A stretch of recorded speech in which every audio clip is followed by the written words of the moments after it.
Hey guys, and welcome back for another tutorial. Today I'm going to be showing you how to make this super adorable dog collar scarf. I love this scarf because it doesn't actually tie around your pet's neck. Instead, you slip the collar through the hole in it and it becomes part of the collar. Now with all my tutorials, there will be a blog post where you can grab your own pet's measurements and choose a coordinating fabric measurement.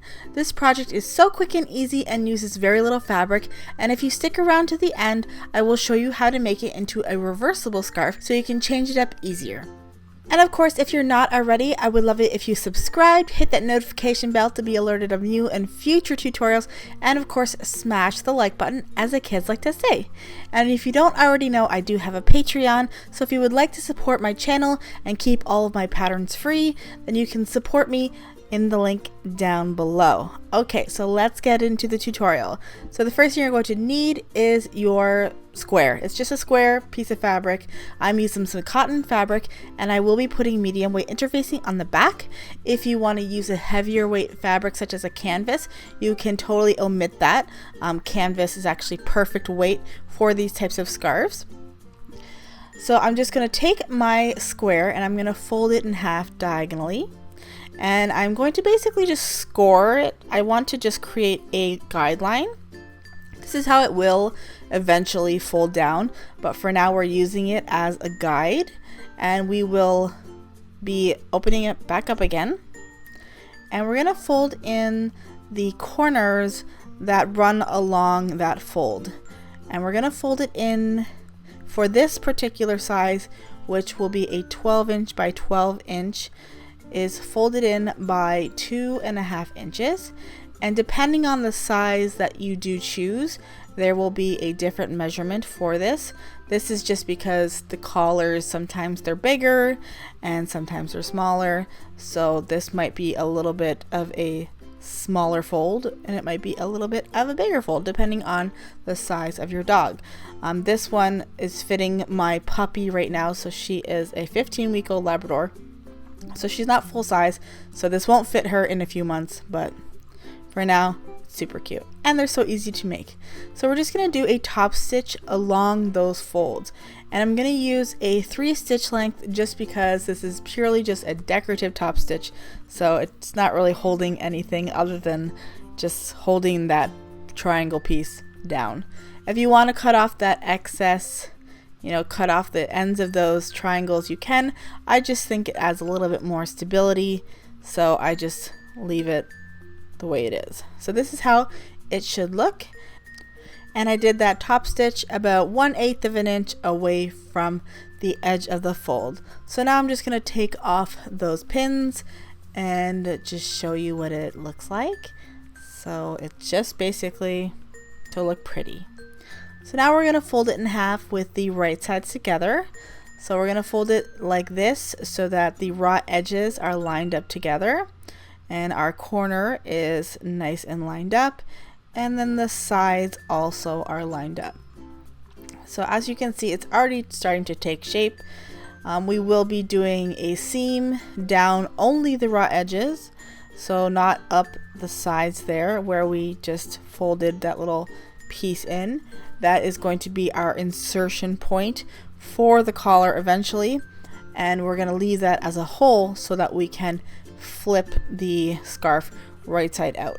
So we're just doing, like I said, a seam straight down both sides of the triangles, and we're going to stop right before that finished area. And we're going to pivot our fabric, leaving our needle in and lifting the presser foot, and go right back up the other side.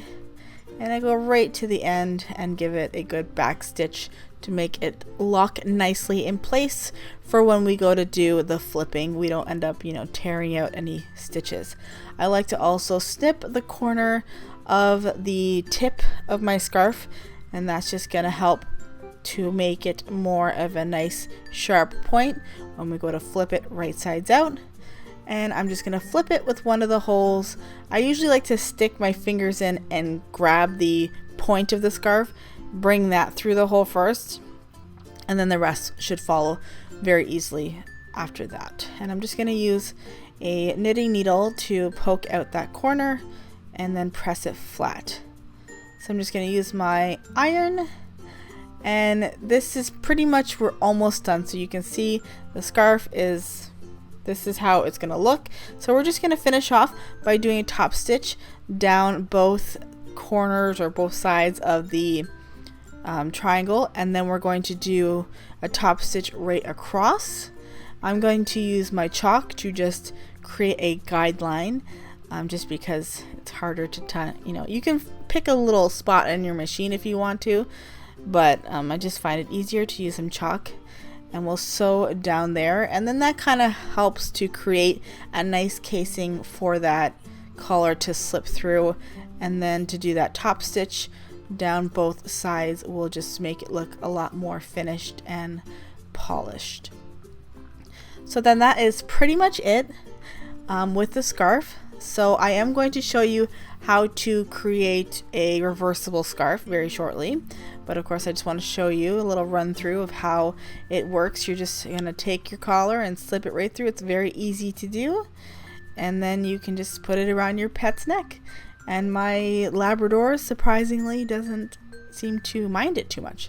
So I made another one. I made a bunch. I made some for my sister's dog too.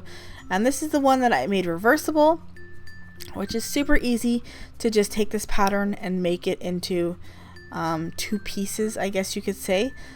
For that step, I did decide to make a template. So let's say I have a 12-inch by 12-inch square. I made, I took that square and I cut it in half diagonally, and I actually made it 12.5 inches to account for the seam allowance. So my square was 12.5 by 12.5, and then I cut that into one triangle, and this is my template. So now I'm just going to cut my 2 fabrics, and then I'll put them right sides together and then sew them together so that they are again a square, which would have been the the beginning of the scarf, which is just a square. Super simple.